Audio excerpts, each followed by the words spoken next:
സിത, കോൺഗ്രസിലെ ആഭ്യന്തര പ്രശ്നങ്ങളെക്കുറിച്ച് അറിയാം. പക്ഷേ ഓരോ യോഗങ്ങൾ നടക്കുമ്പോഴും നിർണായകമായ പല തീരുമാനങ്ങളും വരാനിരിക്കെ പോലും അതിൻ്റെ ഒന്നും ഗൗരവം കണക്കാക്കാതെ തന്നെയാണ് പ്രശ്നങ്ങൾ നേതൃതലത്തിൽ തന്നെ ഉണ്ടാകുന്നത് എന്ന് തോന്നുന്നു. ഇപ്പോൾ ഏറ്റവും ഒടുവിലായി ഇന്ന് ചേർന്നിട്ടുള്ള രാഷ്ട്രീയകാര്യ സമിതിയിൽ നിരവധിയായിട്ടുള്ള പ്രശ്നങ്ങൾ വന്നിട്ടുണ്ട്. ഒരു വാർത്താ സമ്മേളനം പോലും, സംയുക്ത വാർത്താ സമ്മേളനം പോലും നടക്കാനുള്ള അല്ലെങ്കിൽ നടപ്പാക്കാനുള്ള നിലയിലല്ല ഇപ്പോൾ കാര്യങ്ങൾ നിൽക്കുന്നതെന്ന് തോന്നുന്നു. ഒരു വാർത്താക്കുറിപ്പാണ് ഇറക്കിയത്. അതെ, ഇന്നലെ മുതൽ തന്നെ നമ്മൾ ആ നിലയിലുള്ള ചില നീക്കങ്ങൾ കാണുന്നുണ്ട്. നേതാക്കൾ തമ്മിലുള്ള ഭിന്നത, പ്രത്യേകിച്ചും പ്രതിപക്ഷ നേതാവ് വി ഡി സതീശനും കെ സുധാകരനും തമ്മിലുള്ള ഭിന്നത അവസാനിപ്പിക്കണമെന്ന യോഗത്തിൽ എല്ലാവരും ആവശ്യപ്പെട്ടിരുന്നു. ഏറ്റവും ഒടുവിൽ കാവ്യ പറഞ്ഞതുപോലെ സംയുക്ത വാർത്താ സമ്മേളനം അറിയിച്ചിരുന്നുവെങ്കിലും അത് നടത്താൻ കഴിയാത്ത അവസ്ഥയിലേക്ക് ആ യോഗം പോലും മാറുന്നു. അങ്ങനെ ഒരു വാർത്താക്കുറിപ്പ് ഇറക്കുമ്പോൾ എന്താണ് ഈ നേതൃമാറ്റവുമായി ബന്ധപ്പെട്ട ചില വിവരങ്ങളൊക്കെ വരുന്നുണ്ട് അല്ലേ കാവ്യ? ഇപ്പോൾ ഈ രാഷ്ട്രീയകാര്യ സമിതി ഒരു വലിയൊരു ഉന്നമാണെന്ന് തോന്നുന്നു വി ഡി സതീശനെ സംബന്ധിച്ചിടത്തോളം. ഇപ്പോൾ അധ്യക്ഷൻ സ്ഥാനത്ത് നിന്ന് കെ സുധാകരനെ മാറ്റണം എന്ന ഒരു ആവശ്യം അത്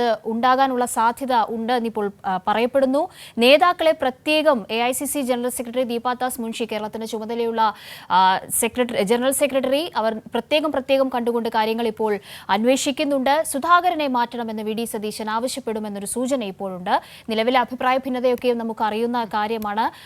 അതിന്റെ കാരണത്താൽ പലതവണ ഉന്നത യോഗങ്ങൾ നിർണായകമായ തീരുമാനങ്ങൾ വരാനിരിക്കുന്ന പശ്ചാത്തലത്തിലൊക്കെയും മാറ്റിവെക്കുകയും പങ്കെടുക്കാതെ പോയതുമായ ചരിത്രം നമുക്ക് മുന്നിലുണ്ട്. അപ്പോൾ വരും ദിവസങ്ങളിൽ എന്താണ് ഇതുമായി ബന്ധപ്പെട്ട് നടക്കാൻ പോകുന്നത് എന്നത് ആകാംക്ഷാപൂർവ്വം തന്നെ കാത്തിരിക്കുകയാണ്. റിപ്പോർട്ട് കാണാം. നേതൃത്വ മാറ്റത്തിലും പുനഃസംഘടനയിലും അഭിപ്രായം തേടിയാണ് AICC general secretary Deepa Das Munshi നേതാക്കളെ വെവ്വേറെ കാണുന്നത്. രമേശ് ചെന്നിത്തല, ബെന്നി ബെഹനാൻ, സണ്ണി ജോസഫ് തുടങ്ങിയവർ ദീപാദാസ് മുൻഷിയെ കണ്ട് അഭിപ്രായം അറിയിച്ചു. കേരളത്തിലെ കോൺഗ്രസിൽ നിലനിൽക്കുന്ന സംഘടനാ വിഷയങ്ങൾ നേതാക്കൾ ദീപാദാസ് മുൻഷിയെ ധരിപ്പിച്ചു എന്നാണ് വിവരം. പ്രതിപക്ഷ നേതാവ് വി ഡി സതീശനും ദീപാദാസ് മുൻഷിയെ കാണും. കൂടിക്കാഴ്ചയിൽ സുധാകരനെ മാറ്റണമെന്ന് വി ഡി സതീശൻ ആവശ്യപ്പെടുമെന്നാണ് സൂചന. അതേസമയം കെ സുധാകരനും വി ഡി സതീശനും തമ്മിലുള്ള അഭിപ്രായ ഭിന്നത കാരണം ഇന്ദിരാഭവനിലെ സംയുക്ത വാർത്താ സമ്മേളനം മാറ്റിവെച്ചു. രാവിലെ 10:30 സതീശൻ സുധാകരൻ സംയുക്ത വാർത്താ സമ്മേളനം നിശ്ചയിച്ചിരുന്നത്. സതീശനും സുധാകരനും ദീപാദാസ് മുൻഷിയും തിരുവനന്തപുരത്ത് ഉണ്ടായിരുന്നിട്ടും വാർത്താ സമ്മേളനം നടത്താനായില്ല. ഉച്ചയ്ക്ക് ശേഷമാണ് സുധാകരൻ കൊച്ചിയിലേക്ക് മടങ്ങിയത്. സതീശൻ തലസ്ഥാനത്ത് തന്നെ ഉണ്ടായിരുന്നു. രാഷ്ട്രീയകാര്യ സമിതിയിൽ നേതാക്കൾക്കിടയിലുണ്ടായ അഭിപ്രായ ഭിന്നതയാണ് വാർത്താസമ്മേളനം മാറ്റിവെക്കാൻ കാരണം.